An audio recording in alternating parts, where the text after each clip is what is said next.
Hello mga ka-viewers, welcome back ulit sa aking YouTube channel, Kois Repair and Tutorial. So mga ka-viewers, ay meron akong i-repair ngayon. Ito po, isa siyang EM/FM radio.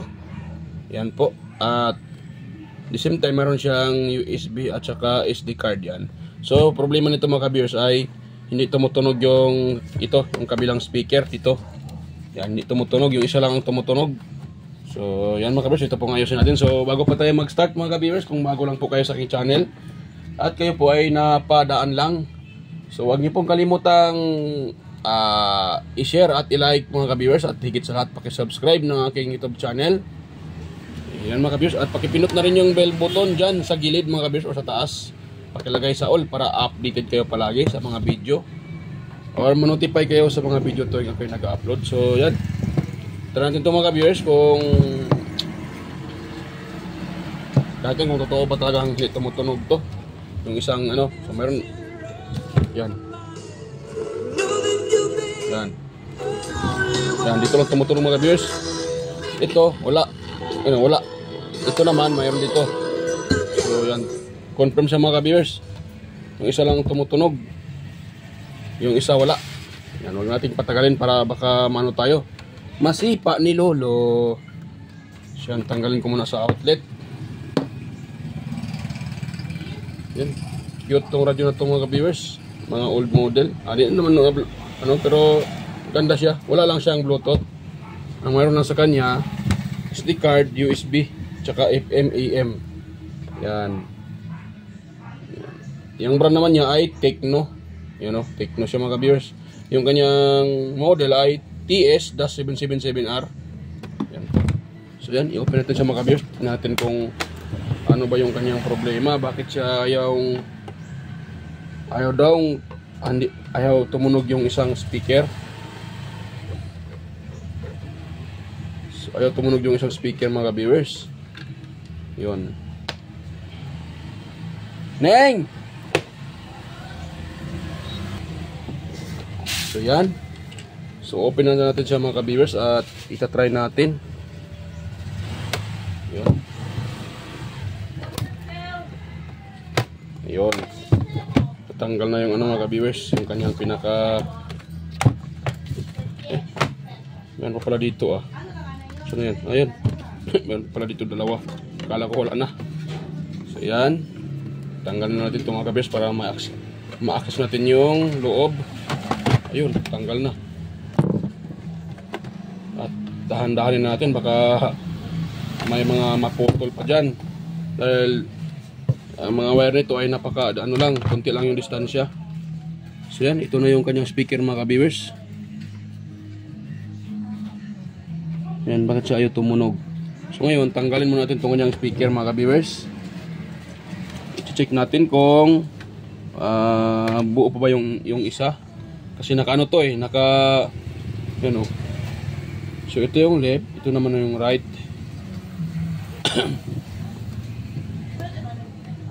Yan.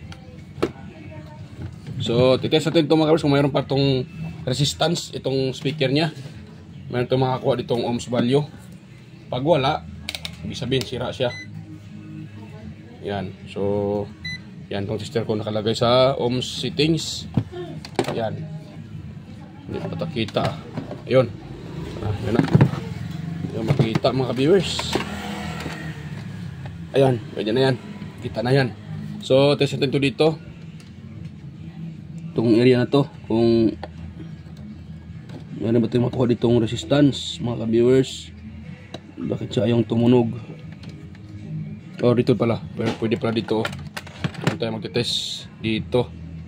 So, ito magkasama ito dito. Test natin sa mga viewers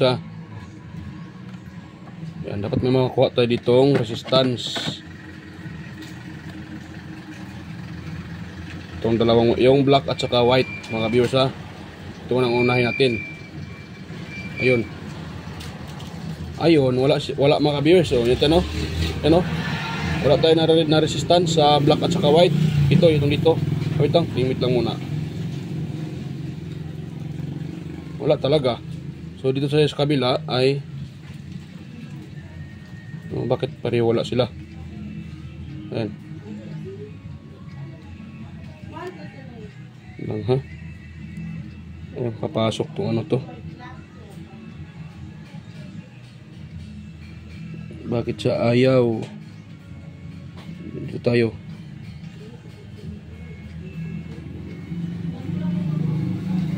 Ito pala. Ito. Yun na, dito at saka dito. Yan. Puro nawala kagad ah. Hirap naman ito tusukin. Dito lang tayo. Sa gilid. Hirap siyang kunan ng resistance. Yan. Open. Ito wala. Walang reading. So wala. Ito naman.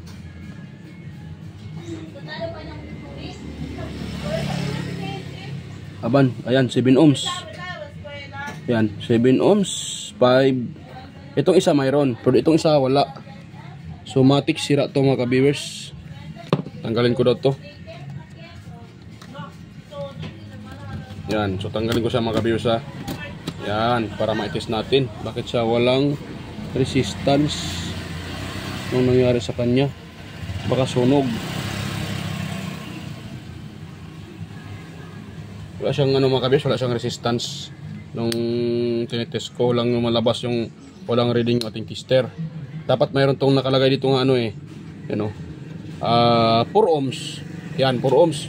Dapat mayroon tayong makukuha ditong 4 ohms. Kaso wala siyang reading kahit 4 ohms. Zero siya. Yan, try ko ulit sa mga kabisa. Ano, linisan ko muna yung contact para sure na sure tong makakatest tayo ng maayos. Yan, so ito na yan. Ngayon, nakares pa rin tayo sa ohms value. Pwede din yan sa continuity mga kabisa kasi mababa lang naman ang ano nitong speaker. Mababa lang ang ano nito, resistance. So, yan mga viewers. So kunin natin ng resistance. Yan, wala. Open siya mga viewers. Yan o, open. O, yan, open siya. Yan, open siya. So milliohms lang yan dyan. Wala yan. Napawala-wala yung contact niya. Yan. May nagpa-sounds pa sa kabila. Agwang talaga. So try ko nga itong putulin. Yan. Tapos try natin magpa-sounds. Yan. Ano ko to? Isauli ko siya uli mga viewers. At try natin siyang ipatugtugin.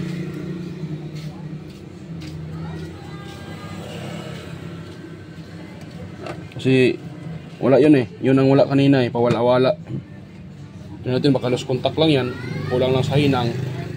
So try lang natin. Ito yung plug niya mga viewers. So plug ko na siya.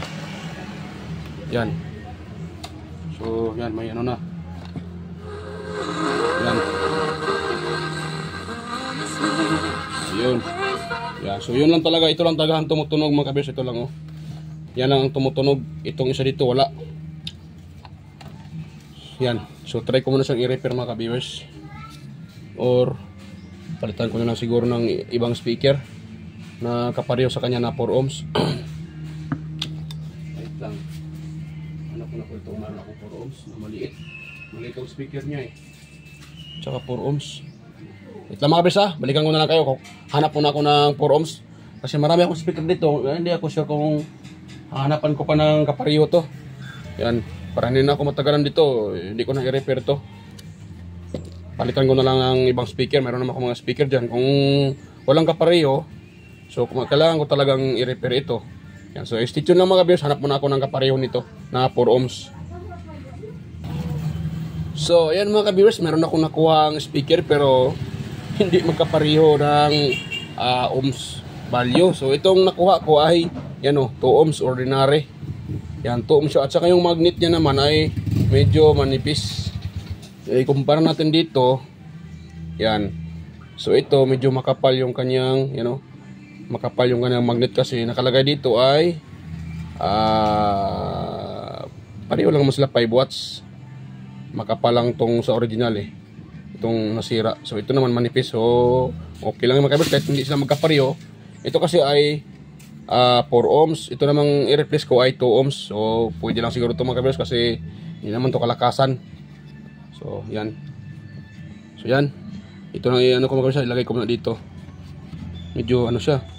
Yan. Yan, post ko lang. Yun. So yun na yun yung kanyang yan. Forma sa loob. Ito siya, dapat magkapareho. Ayun. Ngayon, itong pinutol ko mga kabis, i-jujuin ko lang dito. Ito. Yan, ito, ko lang, i-juin ko lang dito. Pero bago natin ito, i-connect silang dalawa, silang yung mga wire na yan.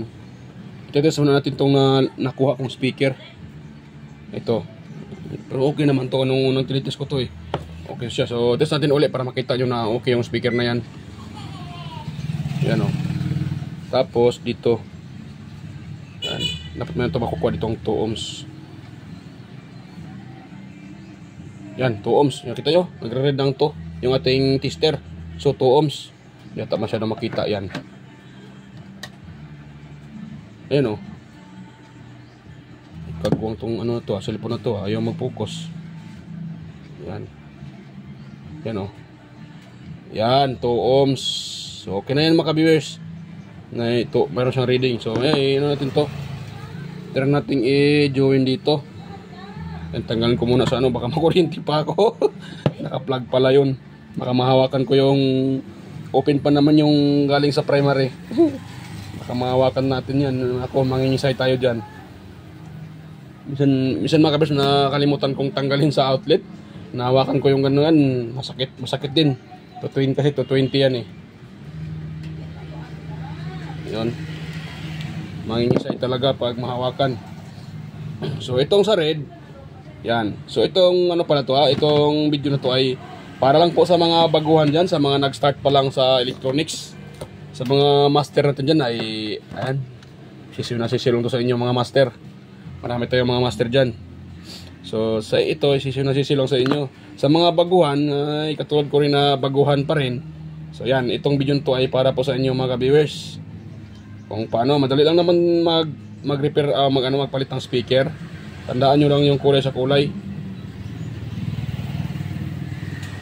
Pero kung yung mga kabisa, kung tip ko lang sa inyo, kung yung ilang ohms value yung nasira, ganoon din ang i-replace nyo. Itong nilalagay ko, wala kasi akong kapareho, so medyo maliit lang naman siya na speaker, so okay lang yan.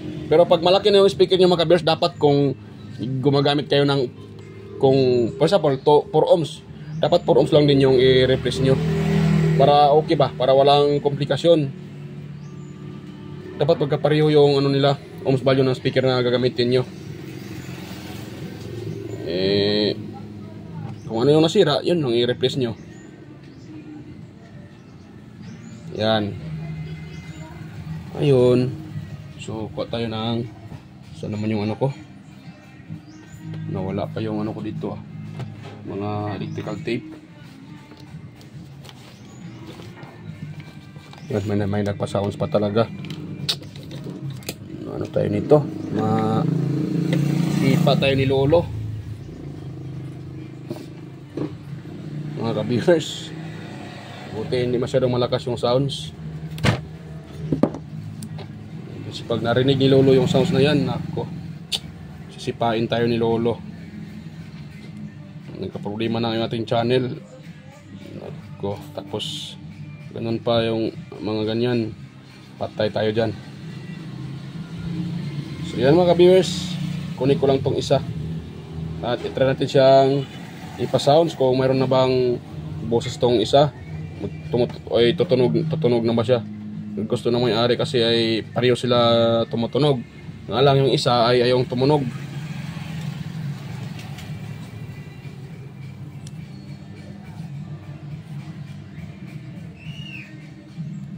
Yan.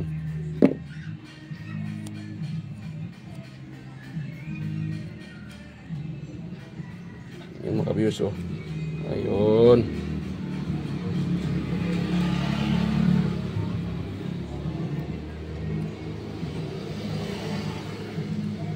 Yan.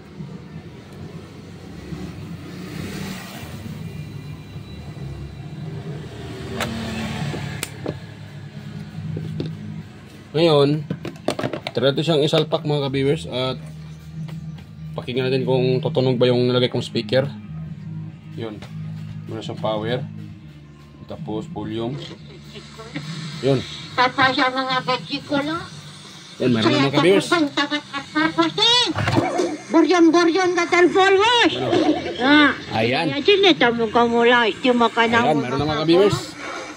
Pahagat lang. Yan, meron na mga ka-viewers. Tumutunog na siya. Yan, saurin na natin to.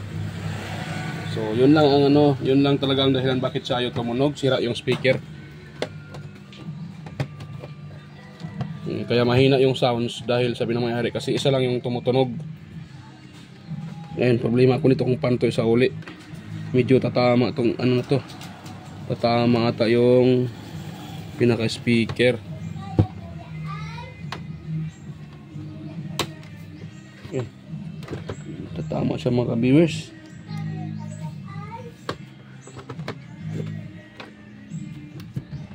Mga viewers ah.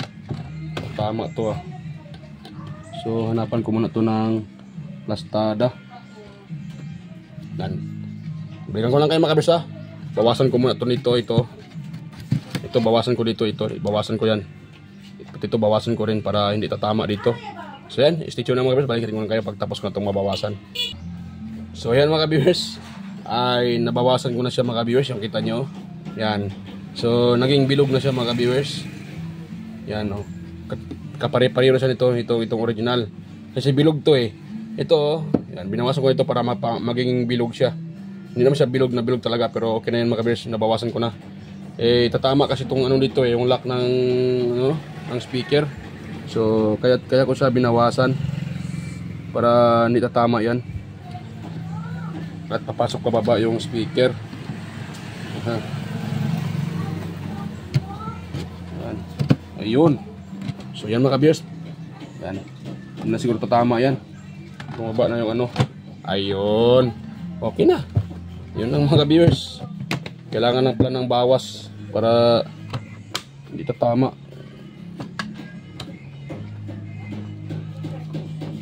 Para tatama pa rin ata.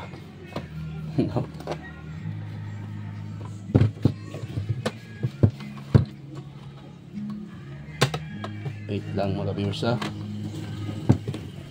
Sayang. Parang tatama pa rin ata itong ano ha. Mga viewers, puputulin ko na lang to para hindi siya tatama talaga. Yan. Yan.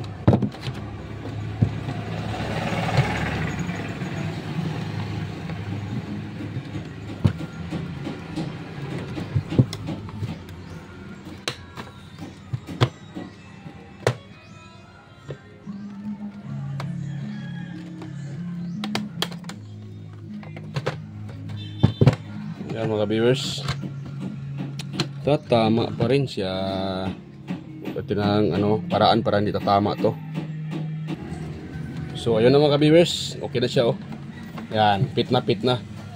Katulad kanina na hindi siya pit na pit. Yun lang, binawasan ko yung parang gumagano no, yung tumutulak sa speaker. Para hindi ata gagalaw-galaw yung speaker. Ito naman hindi gagalaw-galaw kasi medyo malaki itong ni-replace natin kumpara dito. Sa original, makapal lang yung sa original yung kanyang magnet pero manipis naman yung itong nilapis manipis yung magnet. Ito sa original makapal. Yung ano naman niya, yung pinaka body niya malaki. Kaya binawasan ko pati yung dito, binawasan ko rin. So yan oh, pit na siya. So yan, test na tayo mga viewers para makita natin kung okay na ba talaga siya. So yan. So on ko muna tong speaker. Eh nakauna pala to.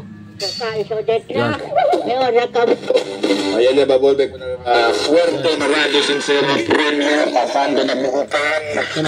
Pasando na sa katanga. Sa katanga, sa katingan.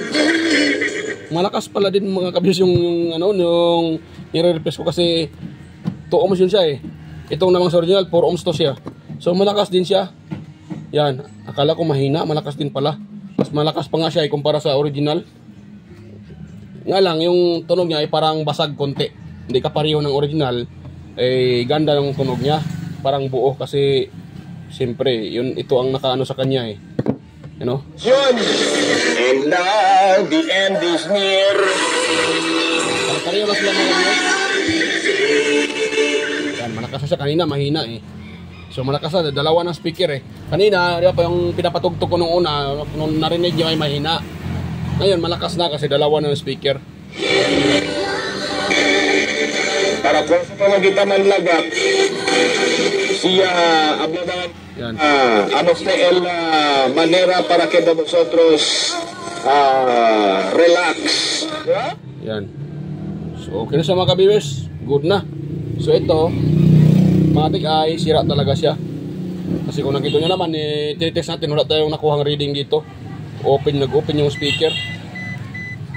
Yan. So yan mga ka-viewers. Hanggang dyan lang po tayo. So okay na po yung speaker natin.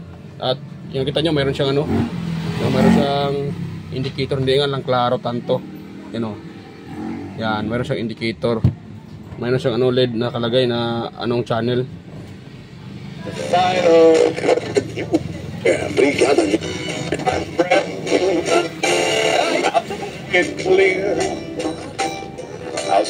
Tingnan niyo ako.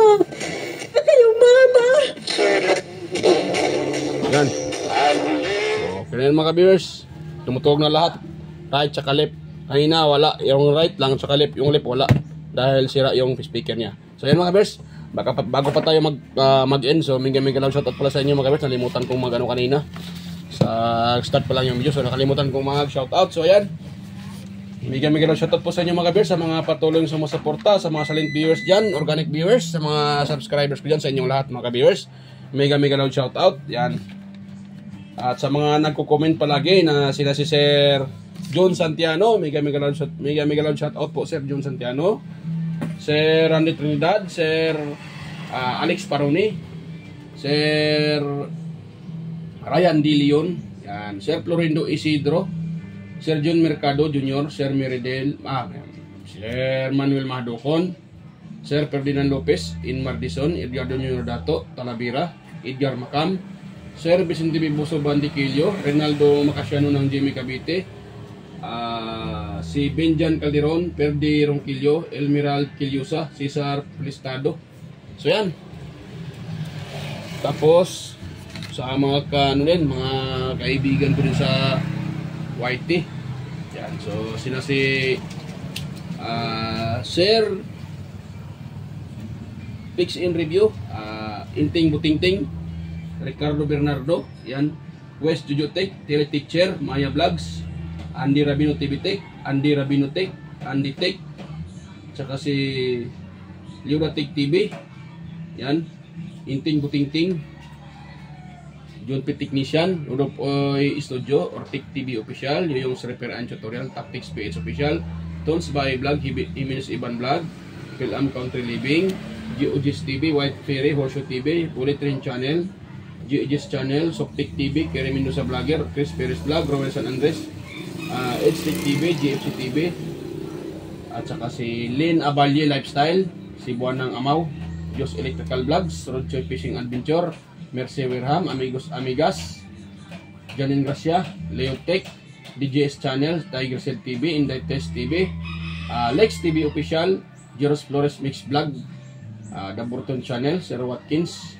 Life in Japan Countryside, Sir Lawin, Iconic Insight and Beyond, Dinlins TV Vlog, Nanatanan, Maskarang Vlogger, Reina Vlog, Aling Peps, Marco Francis 713 Vlog, Podi Expert, Justado Vlog, Lovely Mood Forever, Island Store, EQC TV, Kisnil Channel, 3M Vlog, Anonymous Vlog, Kiinok Vlog, Jane WG Ward, Darwin Tech, si Master Darwin Tech, Farmer Boy TV, Roger Cedric, DJ Disco Hunter, Efras View, DJ Lin Mix TV, Miss Jamie Baliena, DJM Mix Vlog, yan, DJM Mix Vlog, at saka si Baybayong TV Mix Vlog, yan. Mega lang shoutout po sa inyong lahat mga kamaster, mga ka-idol, yan, mga ka-lods. So yan, mga best, bago pa tayo tuluyang mag-end. So kung mayroon po kayong nakuhang kunting idea sa ating sa repair ko ngayon. Yan. So wag niyo pong kalimutang mag-like, i-share sa iba at para malaman din nila ang technique kung paano i-repair yung ganitong simpleng sira sa AM/FM radio sa radio. Yan. So sana po wag niyo kalimutang i-share sa iba at higit sa lahat paki-subscribe ng aking channel mga ka-viewers. Yan. So yan, kita-kita tayo ulit sa aking next na mga video mga ka-viewers at yan, salamat po sa panonood at God to be